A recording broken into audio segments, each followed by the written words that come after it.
সামনেই রাখি বন্ধন, আর সেই উপলক্ষে আজকে আমি তোমাদের বানিয়ে দেখাবো কালাকাঁদের একটা দুর্দান্ত রেসিপি।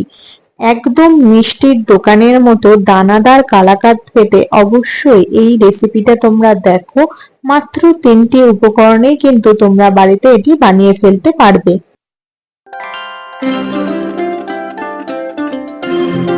মিষ্টি বানানোর প্রধান উপকরণ হচ্ছে দুধ। আমি প্রথমেই একটা কড়াইয়ে 500 ml মতো দুধ নিয়ে নিয়েছি এবং দুধটাকে খুব ভালো করে ফুটিয়ে নিচ্ছি।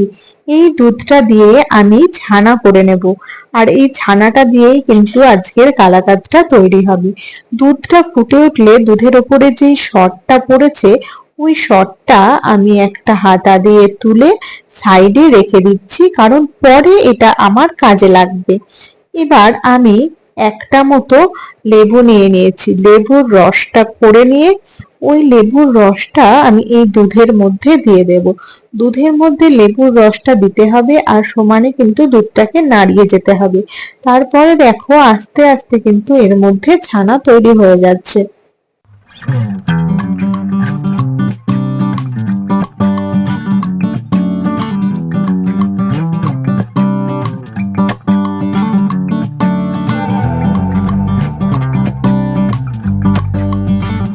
ছানা একদম রেডি। এবার একটা ছাঁকনি দিয়ে ছানাটাকে ছেঁকে নিতে হবে।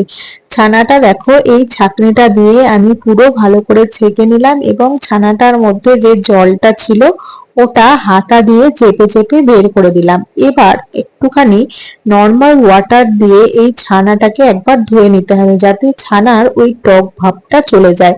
এই জলটাও ভালো করে চিপে বের করে নিতে হবে।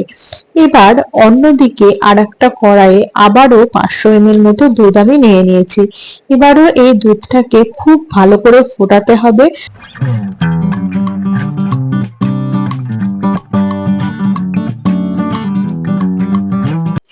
দুধটা ফুটে যখন তার অর্ধেক কোয়ান্টিটি হয়ে যাবে, মানে আমার দেখো 500 ml মতো দুধ ছিল, এটা কিন্তু ফুটে প্রায় 300 থেকে 250 ml হয়ে গেছে, তখন এই দুধটার মধ্যে 2 চামচ মতো গুঁড়ো দুধ মানে আমুল দুধ দিয়ে দিতে হবে, 2 চামচ মতো। এবার এটাকেও খুব ভালো করে নাড়তে হবে, যাতে আমুল দুধটা এই দুধের মধ্যে খুব ভালোভাবে মিশে যায়। এবার দেখো, যে ওপরের সরটা আগের দুধটা থেকে তুলে রেখেছিলাম ওটাও এর মধ্যে দিয়ে ভালো করে নাড়িয়ে নিচ্ছি। এবার এই ছানাটা পুরো এই দুধের ভিতরে দিয়ে দেব। এবার এই দুধটাকেও কিন্তু ছানা দেওয়ার পর খুব ভালো করে নাড়তে হবে এবং তার মধ্যে দিয়ে দিতে হবে 2-3 চামচ মতো চিনি। তোমরা যতটা মিষ্টি পছন্দ করবে সেই মতো কিন্তু চিনি দেবে। এবার এটাকে কন্টিনিউয়াসলি কিন্তু আমাকে নেড়ে যেতে হবে। এটার গ্যাসটা একদম কমিয়ে দিয়ে তোমরা কিন্তু এটা নাড়তে থাকবে। যদি এটা না নাড়ো তাহলে কিন্তু ছানাটা তলায় লেগে যাবে কড়াইয়ের এবং পোড়া একটা গন্ধ হয়ে যাবে, যেটা কিন্তু খেতে একদম ভালো লাগবে না। কন্টিনিউয়াসলি দেখো আমি এটাকে নেড়েই যাচ্ছি।